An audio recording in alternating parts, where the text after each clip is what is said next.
Dragon Quest: Hand of the Heavenly Bride is the 5th entry in the Dragon Quest series, and one of the more notable ones. The game follows the traditional turn-based combat of the rest of the series, adding a few new things here and there. As for story, the game starts you off with the young version of the main character, following his father around on adventures. Usually in a JRPG setting, you start off weak, with low magic, and as you progress, you gain new spells and abilities, and the game becomes progressively more difficult. At least, that's how it normally works. You see, DQ5 is a little different in that aspect. The early game of DQ5 is rough. For the first couple of dungeons of the game, you're either soloing it, or your only party member is Bianca. This means it's really easy to run out of MP, because only the hero has heal, and you only have a small amount of MP. Even though she's not totally useless, well, I'll let the footage speak for itself. Yeah, unfortunately early on, Bianca hits like a wet noodle. Of course, she isn't useless forever, as by around level 3 or 4, she learns Frizz. This is great, except for one problem. Relying on magic attacks early on isn't exactly ideal, as MP is very limited, and once Bianca runs out of MP, she goes back to being useless. Facing the first boss, that single target heal is cute. Now watch as the boss hits you with multi-target spells. Hopefully your dazzle works out, because if you get hit too many times, you're definitely running out of MP to cast heal and Frizz. The problem with the early game is that it feels too luck-based. Look, if I want a game based on luck, I can just play Mario Kart Tour. What I'm saying is that there isn't enough tools in the player's disposal to actually strategize and deal with situations. Instead, you have to hope you get lucky and don't get hit too often, or else you run out of MP. In short, early game doesn't give you enough tools, making you reliant on good RNG, which can be frustrating.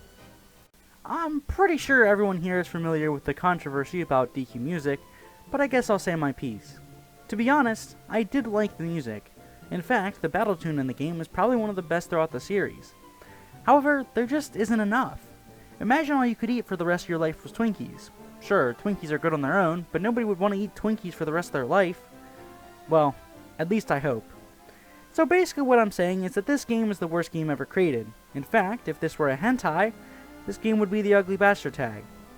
It pissed on my wife, my kids, and it stole my Minecraft girlfriend. It also unironically likes TikTok videos and plays Fortnite instead of Minecraft.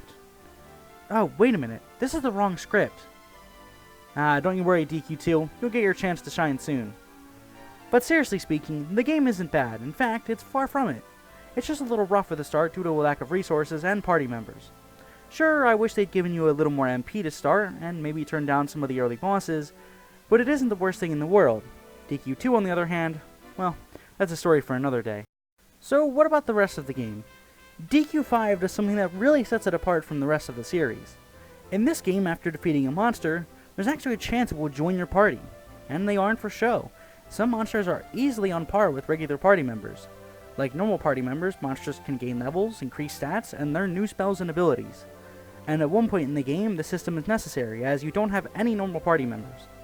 While I think this is a really cool system and is surprisingly well executed, it does have one minor flaw. Monster recruiting is random, and the only way to get a monster you want is to beat it in battle over and over.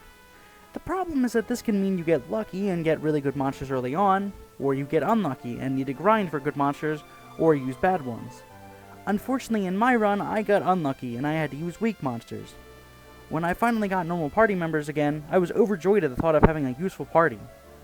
Obviously, I could have grinded if I really needed to, which is why it's a minor flaw, and unless you get super unlucky, you won't have to grind that much to get good monsters.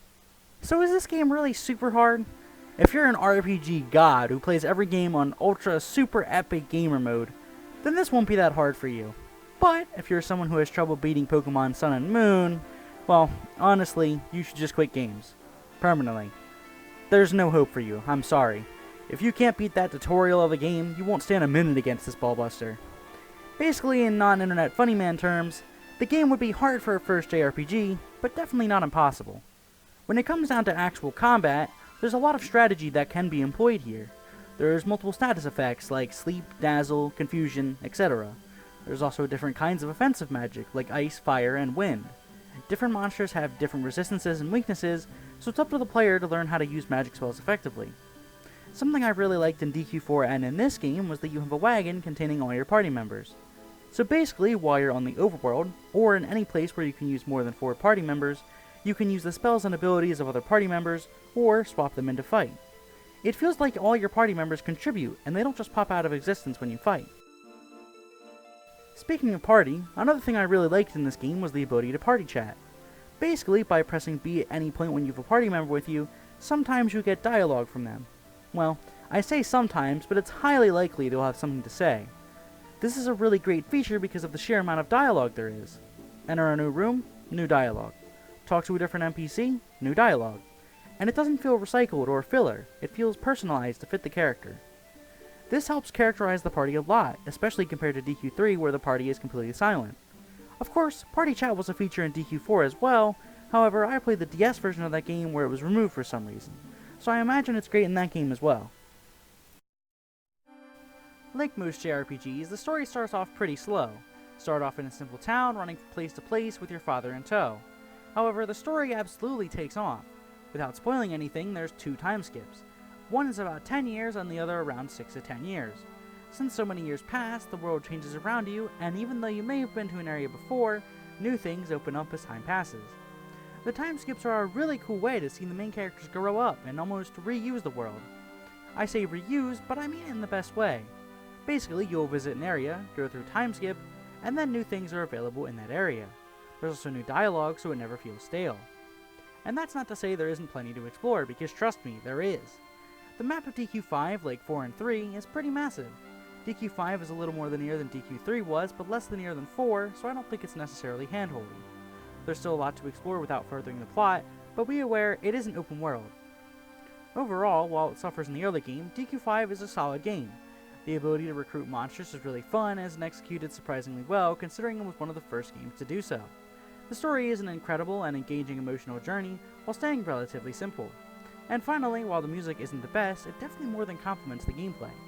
If you like Dragon Quest, or JRPGs in general, then this game should definitely be on your bucket list. Hey there, thanks for sticking to the end of the video. If you enjoyed this video, I'm a little small review channel and a Let's Play channel, and I do Let's Plays and reviews. I think I already said that. But if you want to click to your left or right, if you want to subscribe to see more content, and I'll see you in the next video.